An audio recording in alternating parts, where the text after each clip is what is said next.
right? So we are starting off with the June 2024 shift 1 paper, right? Now how will we like continue with the entire segment?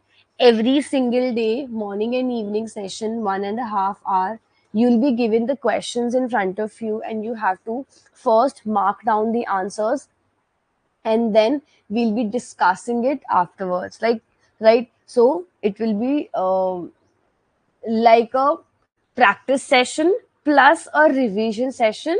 In addition, you'll also be learning out of new things. Today the poll will not be there because I want like all of you to get into that zone of practicing out the things, but as and when we move forward, you'll be able to like see the polls and everything as well, right? So let's begin with the class. Are you people understanding all these things? Good morning, Anusha. Good morning.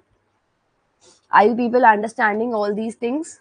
Yes, because it's very, very important for you to start your or keep your focus on the PYQs now, because in a month you'll be having your examination. So it's better for you to like approach, or it's better for you to focus upon the PYQs more, right? Whatever you have learned till now is one part, but how you mark the answers out of them, or what grip you have, will be like actually checked with the help of, or you can analyze it with the help of the previous year questions only. Yes, are you people understanding the entire segment? Are you people like understanding the flow in which we are going to move forward with the PYQ sessions? Yes or no? Please participate in the class. And if you're there in the PYQ session, you have to mark the answer. Even if you mark the answer wrong, doesn't matter for initial classes, but you have to make sure that you are participating in the class. Okay. So we'll go year by year and part by part, right? So we are starting off with the June 2024 paper, followed by that we'll be doing the December 2023, then we'll be doing June 2023. So year on year we'll be proceeding forward, and June 2024 shift 1 first, followed by shift 2. So whatever and as many questions as possible will be like depending on the timing and depending on every single factor, we'll try to wrap up as many questions as possible. I have a target of completing the questions till 2018 at least, but let's see till what particular time we can do. And on Saturdays also, if possible, I'll try to have one general aptitude and one PYQ session, so that you all can like practice out more, right? Let's begin. So part A of each unit will be is getting dealt in general aptitude already, so we won't be doing general aptitude in the theory segment. We'll be focusing upon the theoretical part only, right? So this is the very first question for you all. Today there is no poll as such, right? Let's see how many of you can mark the answer. A plant is not watered for 7 days, right? Leaf and root water potential are measured every 2 hours, starting from day 1 till day 7. Okay. We have not watered the plant from the first day till the seventh day, and every single day we are measuring the water potential of the plant, right? Now the question is asking you which of the following is least likely to happen. Which out of the four segments given to you, out of the four conditions given to you, which segment is going there are chances for it to happen the least? First one is pre-dawn leaf water potential declines over the 7 days. Then leaf water potential shows a diurnal cycle of highs and lows. Then root water potential falls below the leaf water potential at night, and then the root water potential fluctuates between the day and night. Try the question, everyone, then we'll solve it out together. I'll give you exactly 2 minutes. I've started the timer for 2 minutes. So mark the answer for this question, everyone. Yeah, I started the stopwatch as well. Mark the answer now.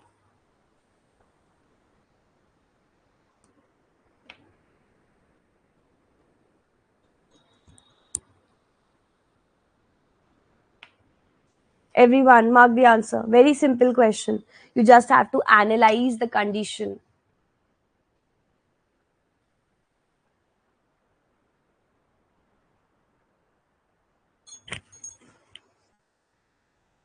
From day 1 to day 7, the water is not given to the plant. So, what change would be there in the water potential? Mark it. Even if you get it wrong, doesn't matter, but mark the answer or try the answer for at least.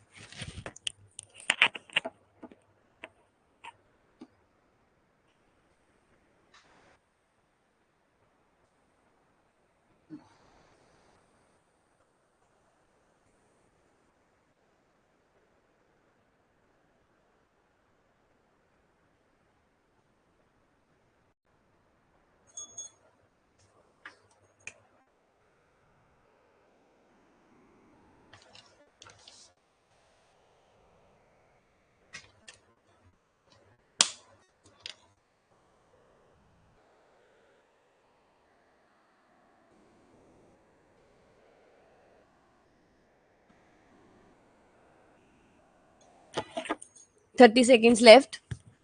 Mark the answer, everyone. Pre-dawn leaf water potential decline over the 7 days. Water leaf water potential shows a diurnal cycle of highs and lows. Then water potential falls below the leaf water potential at night, and the root water potential fluctuates between the day and night. So answer for this particular question will be option number 3. Why is it? Because it is saying that the root water potential falls below the leaf water potential at night. This is the least likely to happen. Pre-dawn water potential declines over the 7 days, obviously. Why? Because we are not giving water to the plant at all. So the pre-dawn, what is dawn, everyone? Yes, what do you mean by dawn? Let me see how many of you can mark it. How do you define dawn, or what particular timing of the day is called as dawn?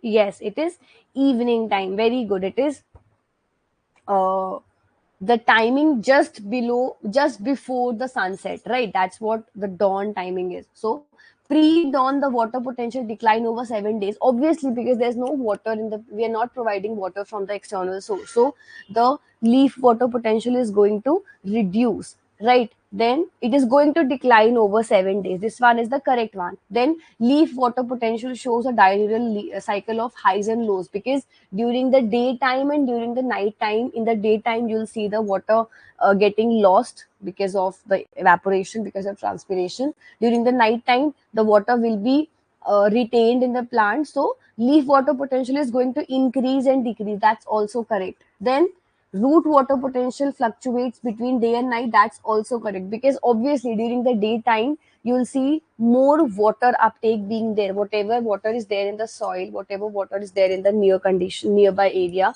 that particular water will be used up. But during the night time, the water potential is going to stay lesser, or it is going to remain lesser than the morning one, right? So this one is also correct. It is the third option is saying that the root water potential falls below the leaf water potential at night. Is it so?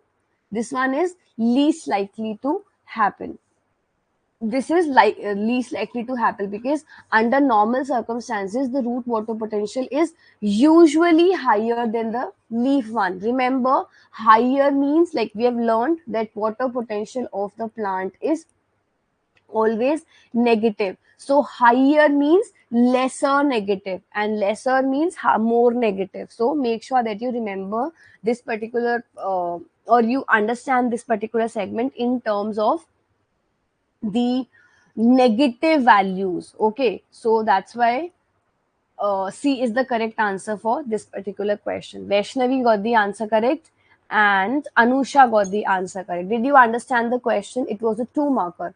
All the questions that we are discussing now are of part B segment, so all of them are 2 markers. So did you understand the question? It's a very simple question. You just have to analyze the conditions and mark the answer accordingly. Right? Understood, everyone? Yes.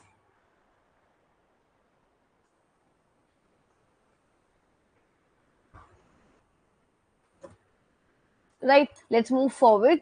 Next question: which of these traits is not a characteristic of our selected tree species? We have learned about RNK selection or RNK selected species in ecology, right? If you can recall, so you have to find out which of the following is not a characteristic of our selected species, right? So mark the answer. I'm starting the 2 minutes timer again. Mark the answer, everyone. Mortality and reproduction are strongly dependent on the population density, tends to occupy the habitat that are unpredictable or epinephrine, then epimeral. Then it thrives in the habitat where resources competition is low, and then they have superior capabilities to colonize the new habitats. Mark the answer, everyone. Simple question.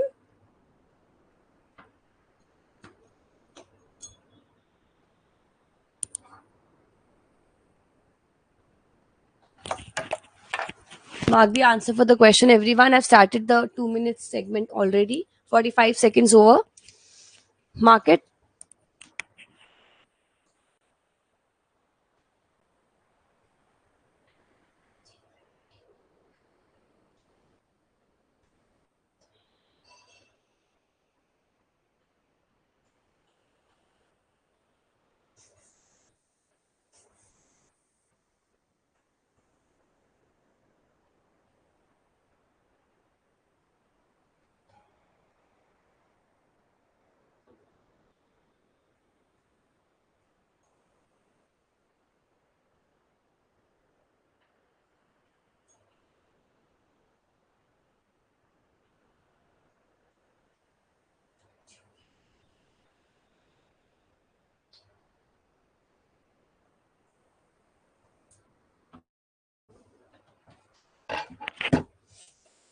20 seconds left. Mark the answer, everyone.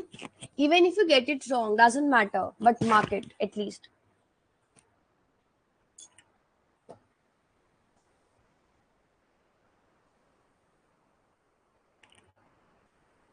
Okay, let's see. Which of these traits is not a characteristic of R selected tree species? There are 2 types of species: R selected and the K selected ones. R selected are the ones which are dependent on the intrinsic rate of increase, and K selected ones are the ones which are dependent on the carrying capacity, right? So intrinsic rate of increase means B minus D, that is birth rate minus the death rate, or we can say natality minus mortality, right? So mortality and reproduction are strongly dependent on the population density, okay? Tend to occupy the habitat that are unpredictable. They thrive in the resource in the habitats where the resource competition is low, and then they have superior capabilities to colonize the new habitat. Which of the following is not a characteristic? So first one is not a characteristic because mortality and reproduction, they are our selected species are independent of the mortality and the reproduction rate, meaning that their survival and the rate is not like majorly influenced by the density of the population. The R K selected one is dependent on it. Reason being, K selected is dependent upon the carrying capacity, right? Carrying capacity means the population density or the number of individuals that are there in a specific population. So that's why which of the following is not a characteristic? A is not a characteristic because this is the characteristic property of the K selected species, which are dependent upon the carrying capacity. All other things are complete, like it's these are the characteristic of R selected one, but K selected is the one which is majorly dependent upon the population density. And as a result, 1 is the correct answer for this question. Very good. Anusha got the answer correct. Shana and Achal. Did you understand the question? 14 of you are there, and I can see only 5 to 6 students participating. If you are there in the PYQ course, if you are there in the PYQ session, I'm telling you, and if you're there in the live class and if you're not participating in the questions, there is no point sitting in the PYQ sessions at all, because you are not going to learn anything till the time you try out yourself first. Otherwise, it would be just a boring theoretical class where you are sitting for 2 minutes, you get the answer, and then you move forward to the next one. So try to focus upon the learning based upon your own trials. Okay, just don't sit and think that you will sit in the PYQ session and everything will be going well in the examination. No, till the time you don't focus upon your own entire segment, you are not going to learn it. Okay, so please make sure that you are focusing upon the questions and you are like actually working for the questions. Okay. Next question, give it a try to this. Which of the following neurotransmitter is synthesized in the synaptic vesicles instead of being transported to the vesicle after its synthesis in the cytoplasm? Right? Which of the following neurotransmitter is synthesized in the synaptic vesicles instead of being transported to the vesicle after its synthesis in the cytoplasm? Norepinephrine, epinephrine, acetylcholine, and serotonin. Mark the answer, everyone. I'm starting the 2 minutes poll. Yep, start marking the answer. Think about it. Even if you get it wrong, doesn't matter, but mark it.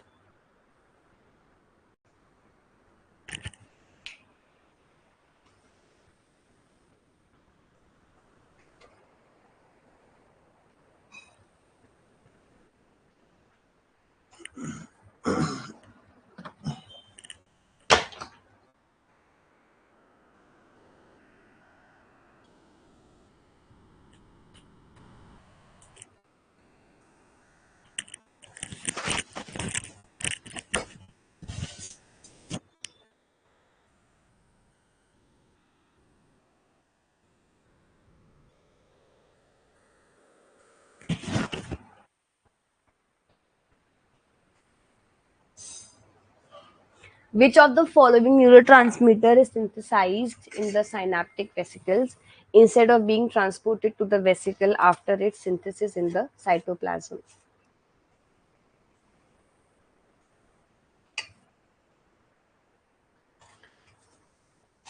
40 seconds left. Mark it.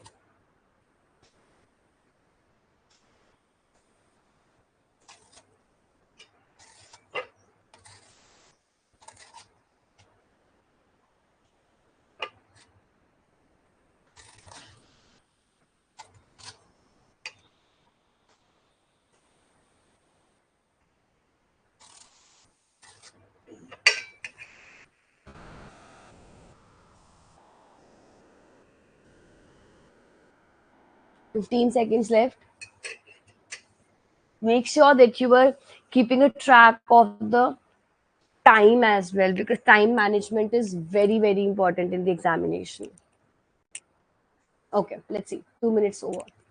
So, which of the following neurotransmitter is synthesized in the synaptic vesicle instead of being transported to the vesicle after synthesis? So, it is your norepinephrine. Okay, answer is norepinephrine. Many of you marked it wrong. It's okay, absolutely fine. So, remember, in the neurons that releases norepinephrine, once the dopamine is packaged into the synaptic vesicles, the membrane bound enzymes called dopamine beta hydroxylase, they convert the dopamine into norepinephrine.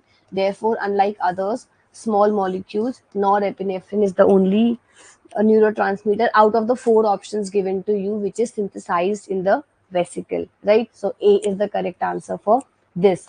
If you get the answer correct, very good. If you get the answer wrong, learn from it, okay? And make sure that next time you're not making the same mistake, right? So make sure that you're learning from the questions if you get the answer wrong. Okay. One is the answer. Next question, lac operon and tripoperon. We have learned about lac and tripoperon very, very nicely. Which of the following statement about the lac operon in the E. coli is incorrect? The lac operon is controlled by both the lac repressor and the activator protein CAP. Lac operon is highly expressed only when both the lactose and glucose are absent. Lac operon is expressed only when lactose is present and glucose is absent. And in the presence of lactose, repressor cannot bind to the operator. Question is asking you which of the following is the incorrect statement. If you have learned about the lac operon properly, you will not make a mistake in this. Try the question, everyone. I've started the 2-minute timer.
30 seconds left.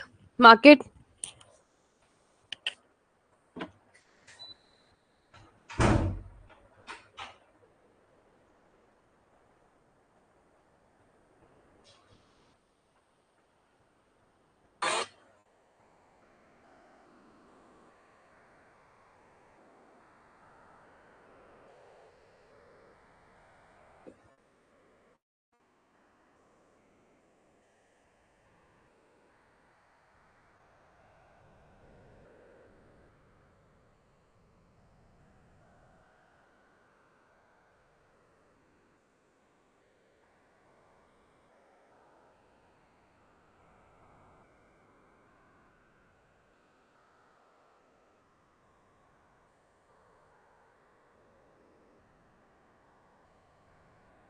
Let's see.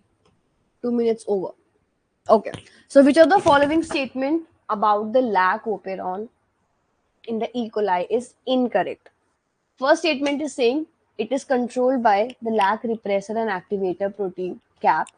It is expressed only when both lactose and glucose are absent. If both lactose and glucose are absent, why will the lac operon even get expressed? So, second is the wrong one. Then, lac operon is highly expressed only when lactose is present and glucose is absent. Correct. And then, in the presence of lactose, the repressor cannot bind to the operator. Correct. So, second is the incorrect statement. Very logical, very simple statement. Right? Very simple.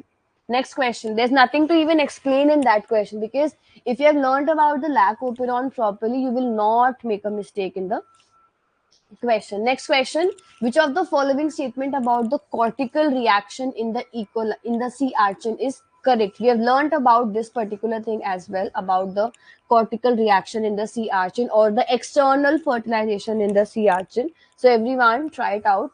The entry of the calcium 2 plus ion into the egg initiates development.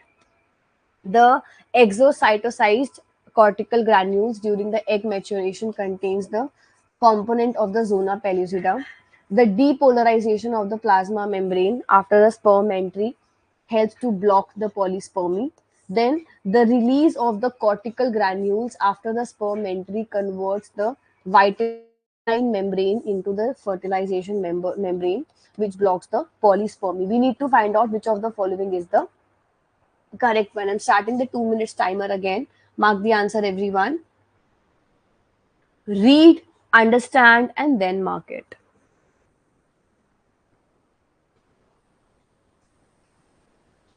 Very simple question.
Which of the following statement about the cortical reaction in the sea urchin is correct? Entry of calcium 2 plus ions, 2 minutes over. Yeah. The entry of calcium 2 plus ions into the egg initiates the development. The exocytosized cortical granules during the egg maturation contains the components of zona pellucida. The depolarization of the plasma membrane after the sperm entry help to block the polyspermy. Then the release of the cortical granules after the sperm entry converts the vitelline membrane into the fertilization membrane, which blocks the polysperm. We need to find out which one is the correct one. Fourth is the correct statement. Depolarization of the plasma membrane after the sperm entry help to block polyspermy, not the depolarization. There occurs change in the membrane potential. It does not get completely depolarized, right? So this one is wrong. Entry of calcium 2 plus ion initiates development. Wrong. Exocytosized uh, cortical granules during egg maturation contains components of zona pellucida. Completely wrong. Fourth is the correct statement. That is the release of the cortical granules after the sperm entry. They convert the vitelline membrane into the fertilization membrane, which blocks the polyspermy. So fourth is the correct answer for this particular question. Easy, simple, and logical. Right? Fourth is the correct answer. Next question. Again, a simple question. If you were there in the free YouTube session that I take, you can easily mark the answer. Who experimentally demonstrated that mutations occur randomly?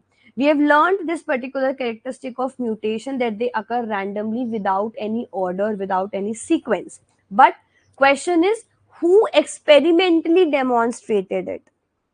Four options in front of you. Mark the answer, everyone. Simple and easy. I've made started the 2 minutes timer. Mark the answer now. Simple and easy question.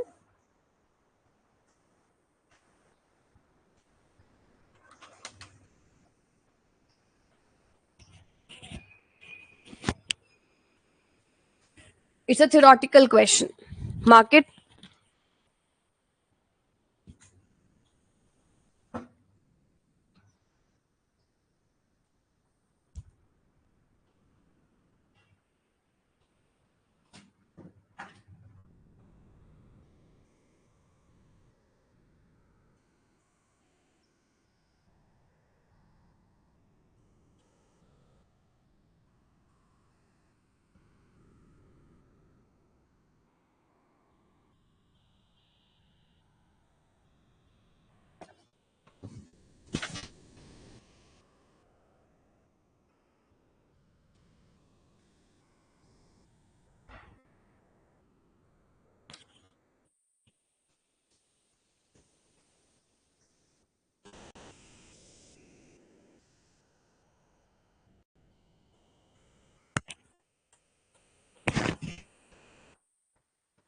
Who experimentally demonstrated that mutations occur randomly? Okay, 30 seconds left. Mark it, everyone.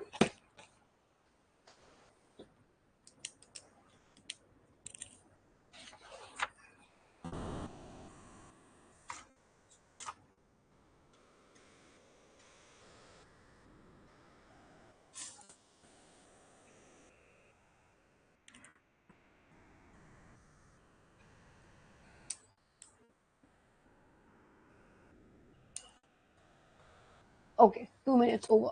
So, who experimentally demonstrated that the mutations occur randomly? It is Luria and Delberg. Okay, so Salvander Luria and Max Delberg.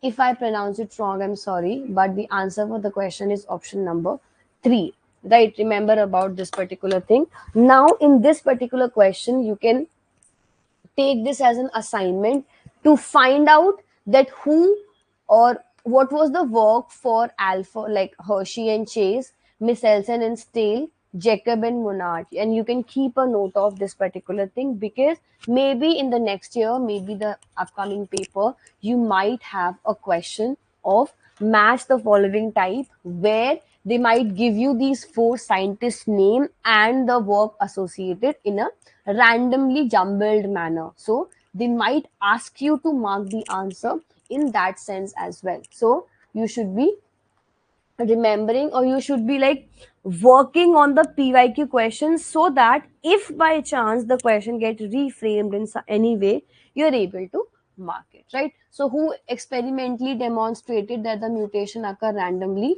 It was Luria and Delberg, right? Remember about this. Third is the correct answer. Okay, next question. A community of woody plants is being shaped by environmental filtering.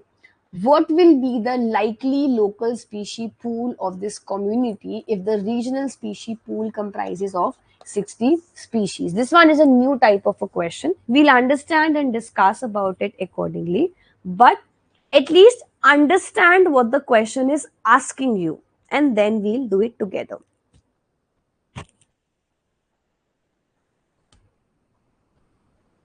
Try the question, everyone. I've started the 2 minute timer.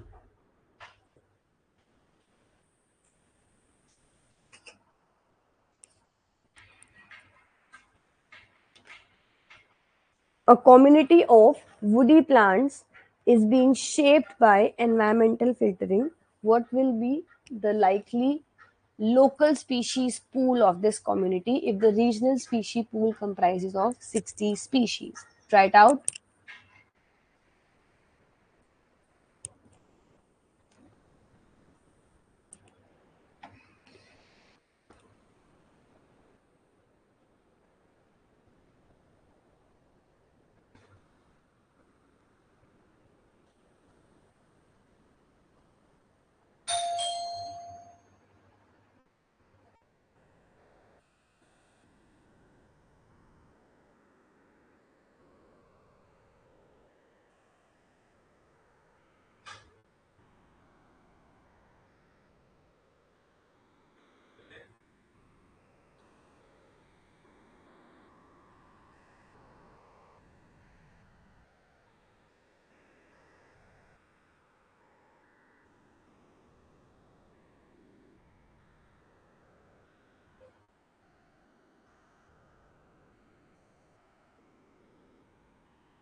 Okay. 2 minutes over. Let's see. A community of, no worries, we'll discuss it together. We'll learn it together. So, a community of woody plants is being shaped by environmental filtering. What is or what will be likely local species pool of the same, right? So environmental filtering means what? It's a process via which the environmental conditions of a species, like depending upon what the environmental condition is, we get to check the entire, like depending on what your environmental conditions are, the number of species are going to differ in the area, right? So what will be the local species pool of the community if the regional species, like in this entire region there are 60 species, so what will be the local species pool? That means an area smaller than the region, right? So see, logically you can eliminate the other three things and reach to the answer as option number 4, that is 30.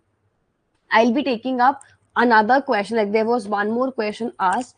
I'll be like, I haven't yet searched any formula for this, but logically, see, local species pool is likely to be smaller than the regional species pool, right? This is the main logic behind it. And like I tried searching, I was not able to search any specific formula for it, but the logic behind the question is that the local species pool will always be lesser than the regional species pool. That's a obvious thing, right? Region is the complete area, and local species means will be the specific segment of it, right? So that will obviously be lesser than the entire area.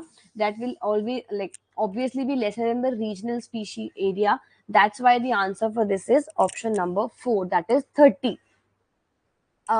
I tried searching the formula, I was not able to search it. So just remember this logic for the time being. I'll still work on the question today. If I get any formula for it, any solid formula for it, I'll let you know. Otherwise, remember this logic behind the same. No, this question is not from alpha, beta, gamma portion. That is based upon the diversity. Okay, that is based upon one region complete area and the comparison between the two. Over here they are talking about the local species and the regional species. Okay, this is not from the alpha, beta, gamma directly, right? I hope this is clear. And even if it is from there, then also we do not have ample number of or ample information for us to put it in any formula in market, because alpha into beta is equal to gamma. This is the formula over there, but there is no segment of, like, they've not given you about the alpha or beta diversity at any point over here. So that's why just remember the logic for the time being, right? This was a new question or a new type of question that was asked in the examination. I hope it's clear. Fourth is the answer. Next, this one is easy. Which of the following is an example of dishonest signaling? We have learned about the Batesian and the Mullerian mimicry, right? So mark the answer. Which of the following is an example of dishonest signaling? Mark the answer. Then we'll do it together.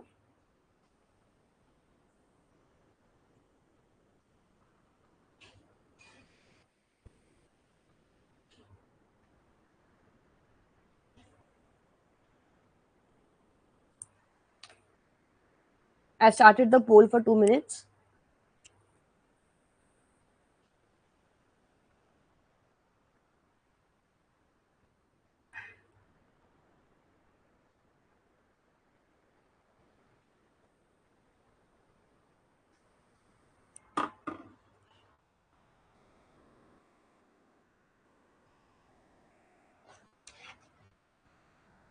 Which of the following is an example of dishonest signaling?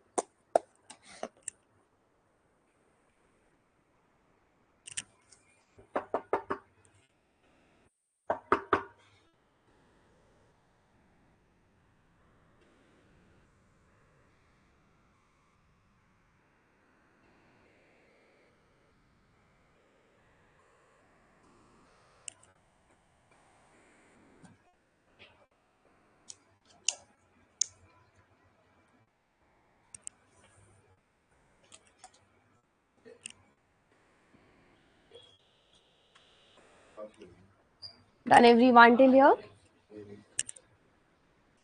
Which of the follow which of the following is an example of dishonest signaling?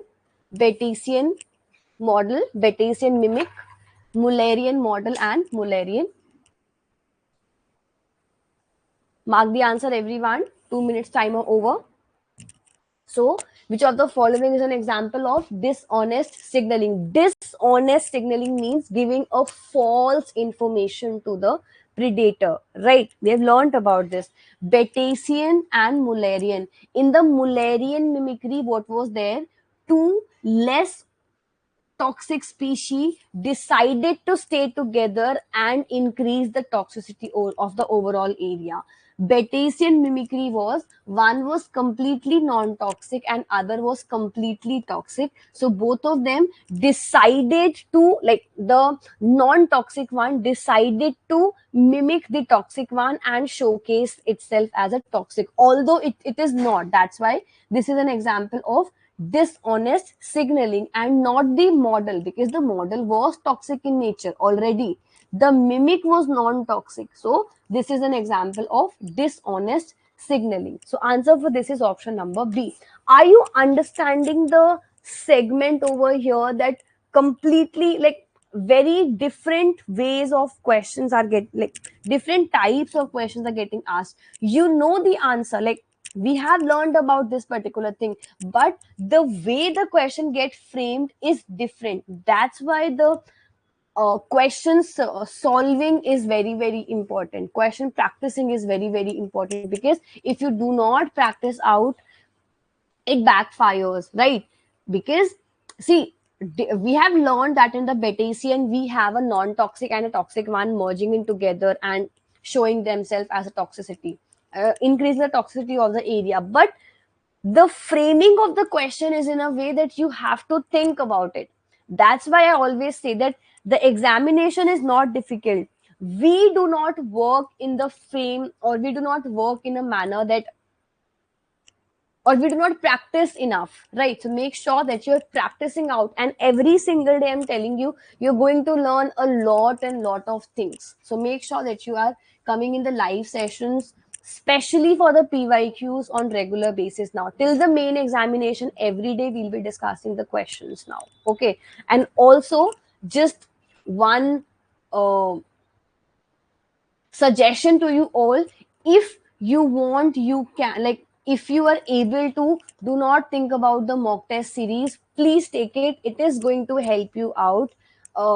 600 rupees won't matter if you qualify the examination, right? So go and take the mock test series again. Like, I think some of you have already taken. Those of you who are left, take the mock test series, it is going to help you out.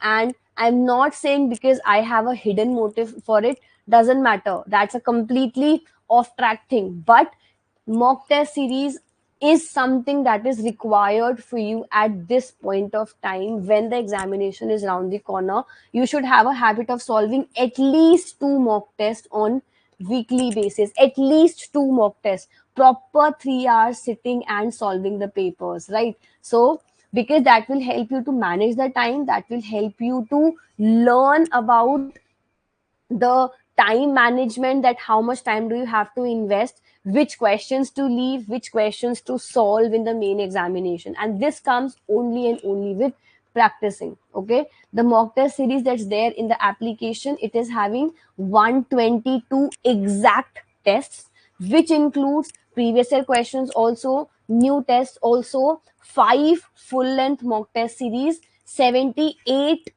unit wise and topic wise questions, question test. So they are going to help you out. So take up the mock test series, and you're going to yourself see the difference in your level of preparation, right? I hope you're understanding the importance of mock test series, right? Second is the correct answer. Next question, give it a try to this. Now this one is again a theoretical question. How many amino acids are present in calcitonin, which is a calcium lowering hormone that is synthesized from the C cells of the human thyroid gland? Question is, how many amino acids are present in calcitonin, which is a calcium lowering hormone that is synthesized from the C section of the human thyroid gland. Try the question, everyone. This one is a theoretical question. Try it out. Then we'll do it together. I started the 2 minute timer. Mark it.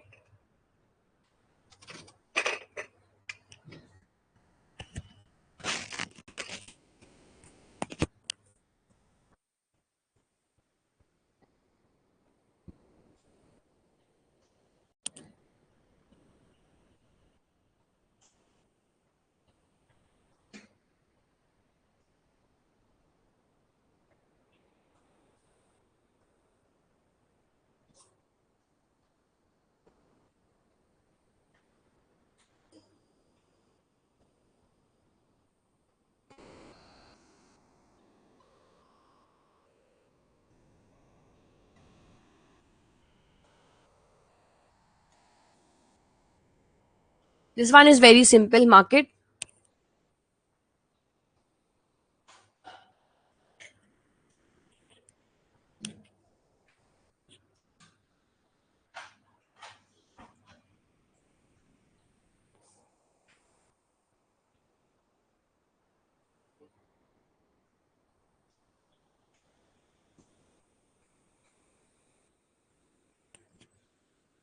30 seconds left. Mark it, everyone.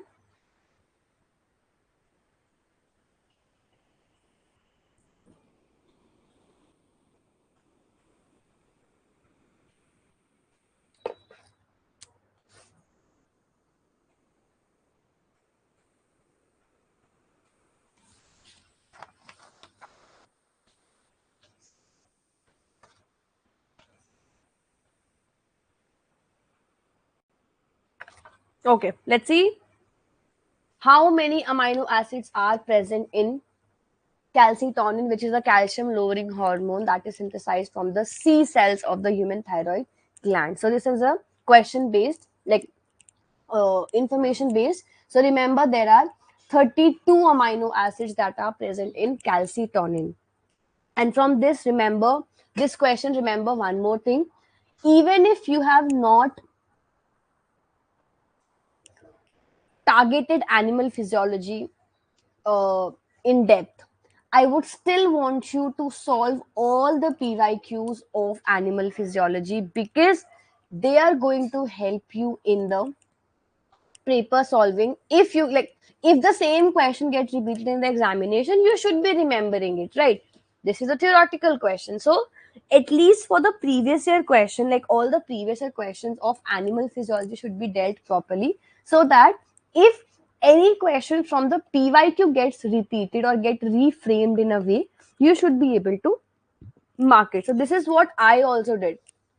I left animal physiology and did only one or two topics, but I made sure every previous year question was dealt, so that whatever problem or if any question from the previous year question get asked, I should be able to mark it, right? Because this is not going to take much time for me to remember that there are 32 amino acids present in the calcitonin, right? So just remember this. And over here, they're giving you the answer, like some other information as well, that calcitonin is a calcium lowering hormone that is synthesized from the C cells of the human thyroid gland, right? So second is the correct answer. Next question, give it a try to this. Very simple question. Which of the following is least suited for long distance phloem transport of photoassimilated carbon in the plants? We have learned about this particular thing as well in the plant physiology during the translocation time. So try the question, everyone. Try the question. Very, very simple question. Try it out. I've started the 2 minute timer. Market very simple. Reducing sugars, mannitol, galactoside, sucrose, oligosaccharide, and the non-reducing sugars. Which of the following is least suited for long distance transport? Do not be in a hurry of marking the answer. Understand the question and then only mark it, please. Don't be in a hurry of hopping to the answers. Which of the following is least suited for long distance phloem transport of photo assimilated carbon in the plants?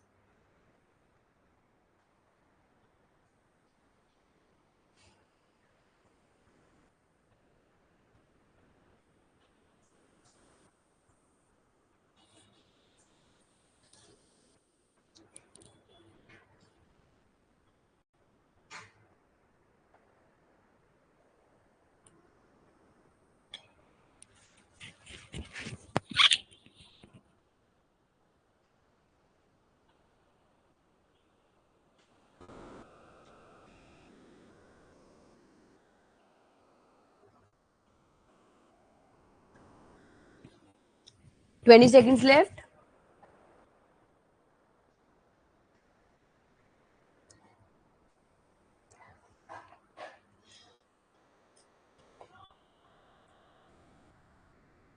Okay, let's see. Which of the following is least suited for long distance phloem transport of photo assimilated carbon in the plants? Answer for this is option number one. The reducing sugars are the least suited. Non-reducing are the most suited ones.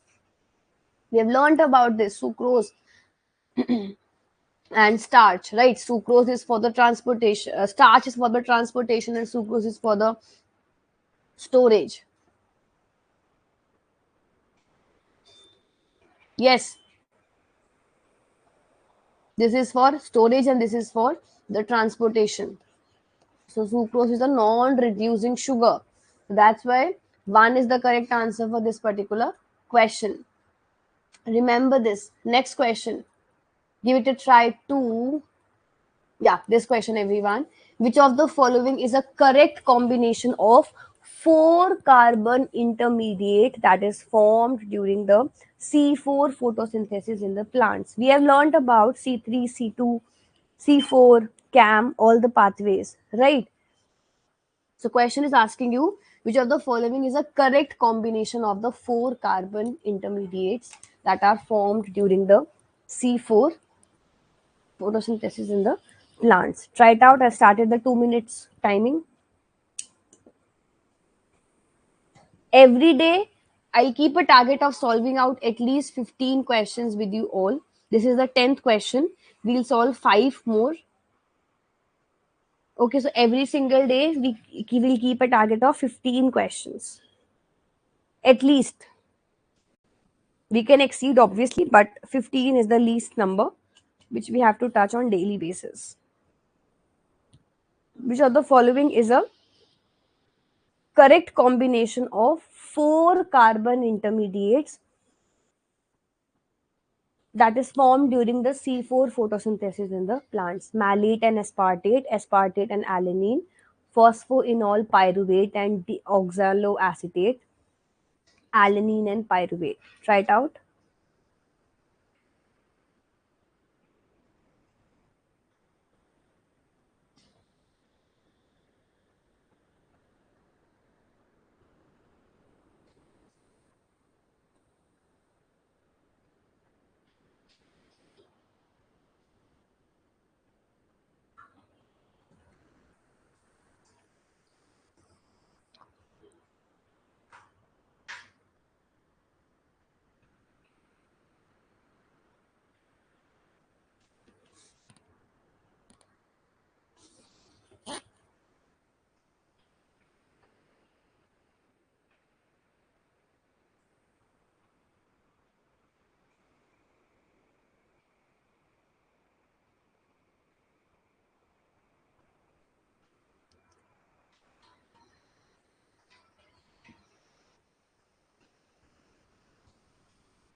Okay, let's see which of the following is the correct combination. Okay, 30 seconds still left. Mark it.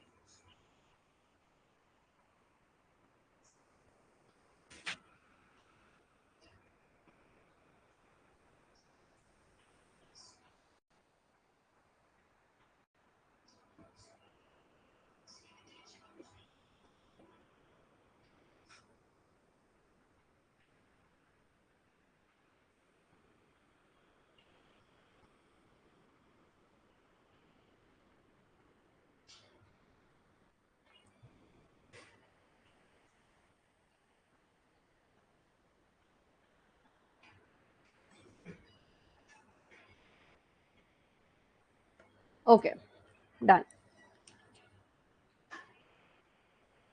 Which of the following is a correct combination of the four carbon intermediates that are formed during the C4 photosynthesis in the plants? Malate and aspartate. Majority of you have marked the answer as 1 and few of you have marked the answer as 3. Answer for this is option number 1. That is malate and aspartate. It is asking you the four carbon intermediates that are formed in. So malate and aspartate, both of them are four carbon segments. So first is the correct answer. Right. Next question. Give it a try to this particular question. Which of the following statements regarding the plasmodesmata is correct? Is incorrect. Right. First one, they are specialized cell to cell junctions. They are open channel that connects the cytosol of adjacent cells. The plasma membranes of the adjacent cells extend continuously through each plasmodesmata, and the plasmodesmatas are the extensions of chloroplasts that interconnects the cytosol of the adjacent cells. Four options in front of you, and you need to mark the answer that which of the following is incorrect in terms of the plasmodesmata. Try the question. I'm starting the 2 minute timer. Try the question, everyone.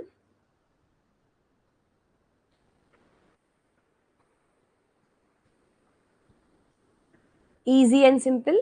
This one is a very simple question.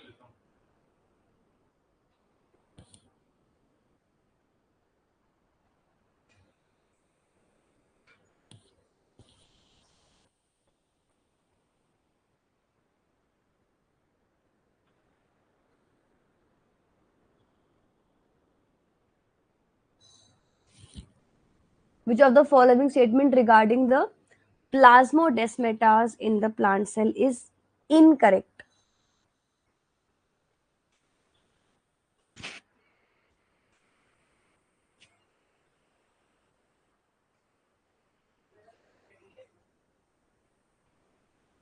30 seconds left. Mark it.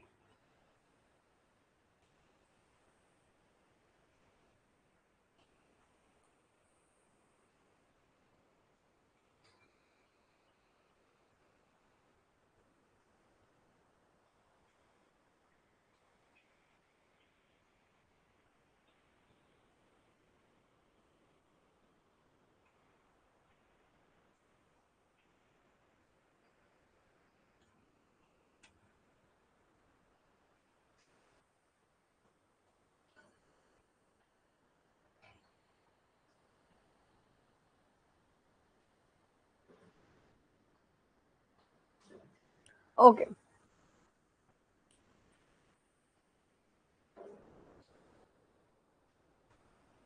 Which of the following statement about the plasmodesmata is incorrect?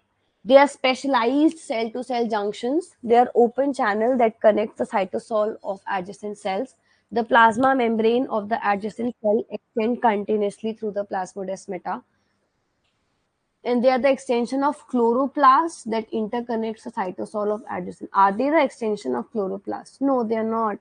They're not the extensions of chloroplast. They are the gap junctions that we have, right? Like this. Which transport do they help in? Yes. Are they helping in apoplastic transportation or a symplastic? Yes. Which transportation are they helping in? Apoplastic or symplastic? Think about it. We have learnt about this previously. Which transportation are they helping in? Symplast. Very good. Symplast is through the cytoplasmic connection. Cytoplasmic connection means the plasmodesmatas, right? Okay. Next question. In the eukaryotes, nucleosome remodelers methylate the histone H3, acetylate the histone H3 and H4. It creates DNA's sensitive site and then it degrades the histone subunits. Try the question. Simple again. Mark it.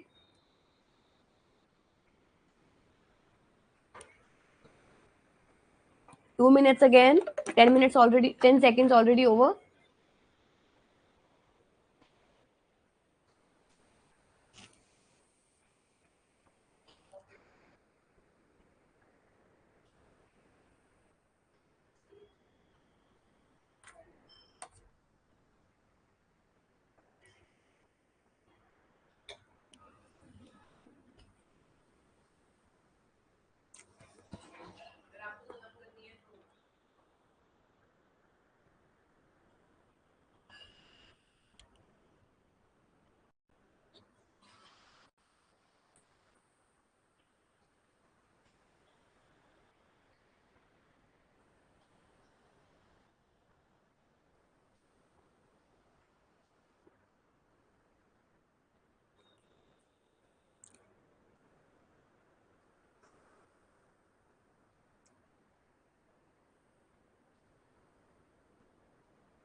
Mark it, everyone.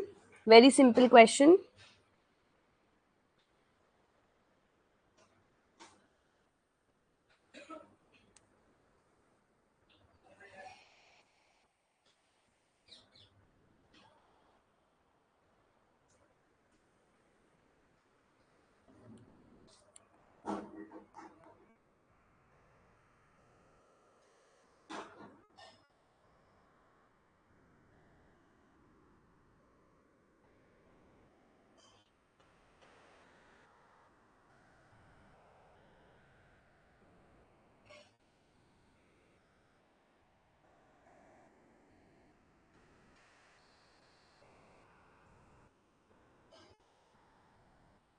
Okay.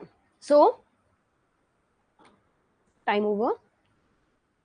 In eukaryotes, the histone remodelers, they are the one that creates DNA cell hypersensitive sites. Okay. So, Anusha, Achal, two of you got it correct. First option is it methylates the histone H3. There are uh, special conditions for methylation. Okay, degrade the histone subunits? No. Remodelers just do not, like, it's not a compulsion for them to only methylate or only acetylate it. There are various other things as well, so their main role is to create hypersensitive sites. Okay, with this question you can remember additional new information for yourself, right? So that's why 3 is the correct answer. Next question, give it a try to this. A pulse oximeter measures the ratio of ox hemoglobin and hemoglobin in the pulsating conditions on the finger. Which combination of wavelength can obtain a differential absorption to measure the blood oxygen saturation? The pulse oximeter measures the ratio of ox hemoglobin and hemoglobin in the pulsating condition on the finger, right? So what combination of the differential wavelength, what combination of wavelength is going to help out in the differential absorption to create measure to measure the blood oxygen saturation? Try the question, everyone. Then we'll do it together. Try it out.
Done, everyone?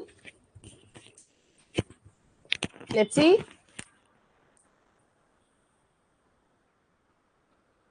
Okay, 30 seconds more. Mark it.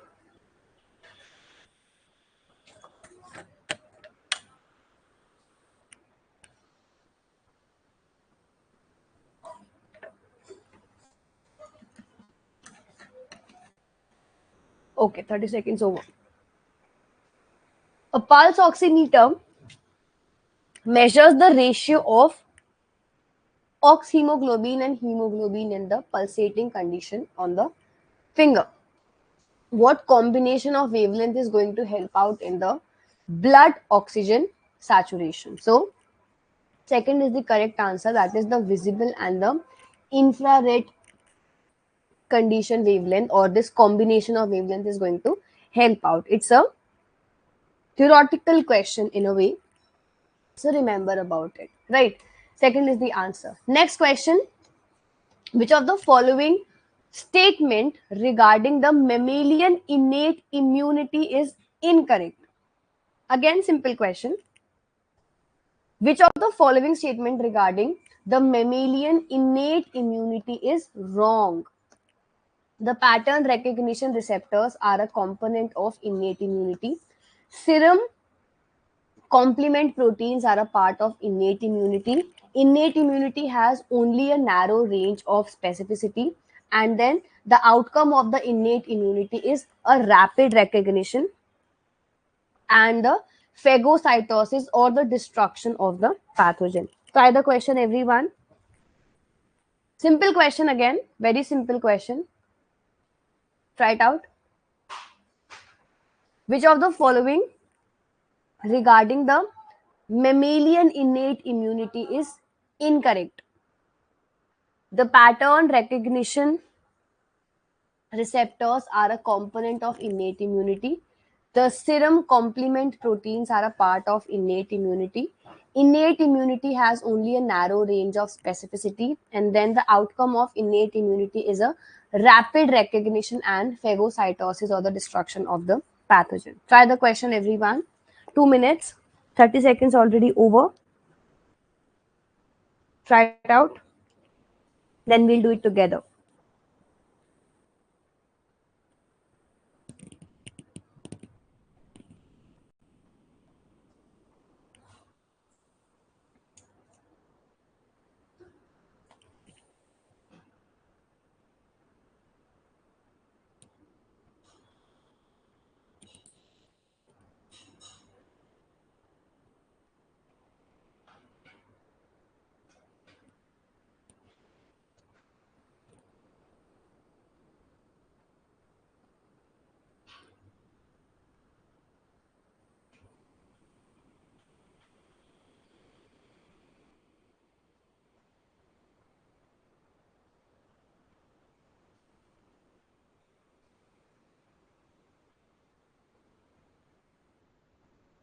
Done, everyone? Which of the following statement regarding the mammalian innate immunity? Innate immunity is the immunity which is since birth.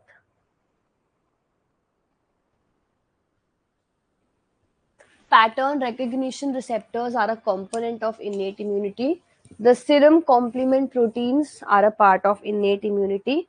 The innate immunity has only a narrow range of specificity, and then the outcome is rapid recognition and phagocytosis, or destruction of the pathogen.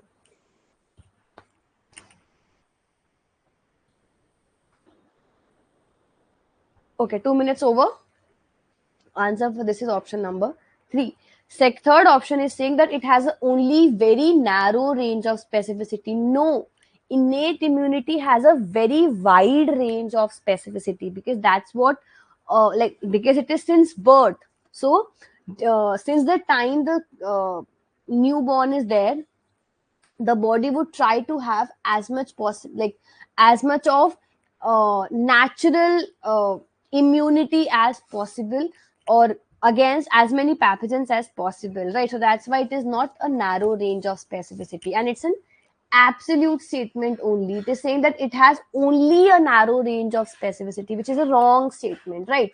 This is what we had to find out. So C is the correct answer for this particular question, right? Very simple and easy. Many of you got the answer correct also, right? I hope it's clear. And these were the 15 questions that we had to do today. From this particular question, we'll start up in the evening. Now, how many of you enjoyed this entire 15 class session, everyone? Yes. Out of the 13 students, how many of you enjoyed these 15 questions, and how many of you like actually worked, like you felt like that something productive was done in the last 1.5 hours? And if you want me to like improve out in any segment, you can let me know about that as well. We can modulate the PYQ session accordingly, no worries. Right. So if you felt that these sessions are important, please, please, please make sure that you're coming in the live session on daily basis, because PYQ sessions are of utmost importance for your preparation. You have your examination round the corner. Try out um, try to join in the live session on regular basis, and try to participate in the live classes on regular basis. Okay, I hope everything is clear. And if you feel like that these questions and everything are helping you, and if you want to practice out more questions, take the mock test series. It is going to help you out in the best manner. Okay. I think Achal, you had a word with me already. Anusha, I would suggest you take the mock test series. Shana, take the mock test series. Moshmi, because you people are coming in the live session on regular basis, so I can like suggest you that it will be a much much better option for you to like opt for the practicing as well. Bhagishri, Priya, who else? Hari Chandan. So take the mock test series, and like I've already extended the offer pricing. So try joining today only. Just after the class, text me. I'll help you all join in, and you can complete the tests. Okay, you can start solving out the tests. Okay, and I want all of you to like join in the test series today only. Okay, it's not very expensive, it's very very easy, like it's available in very affordable prices, so it won't be, and it should not matter to you if you're actually preparing for something very important. So these small amounts should not matter to you, and you should be focusing upon the bigger target, right? So that's about it. Let's meet in the next class now. Bye everyone, take care. Let's meet at 5 o'clock, 5:30 today, and I'll be taking up the YouTube session also. So join in that also. I'll share the link. Yes, Reena, you have raised your hand. All of you, everyone in the class, I would suggest you take the mock test series, bache. Rupanjali is there, Reena is there. Who else? Vaishnavi, everyone, take the class, take the mock test series. It is going to help you. Okay, so let's meet in the next class. And those of you who want to purchase it today, just text me after the class. I'll save the coupons for you, because students are using the coupons. So it might get like completed, it might get used up soon. So book your slot and text me after the class. Okay, bye everyone. Take care. Let's meet at 5:30.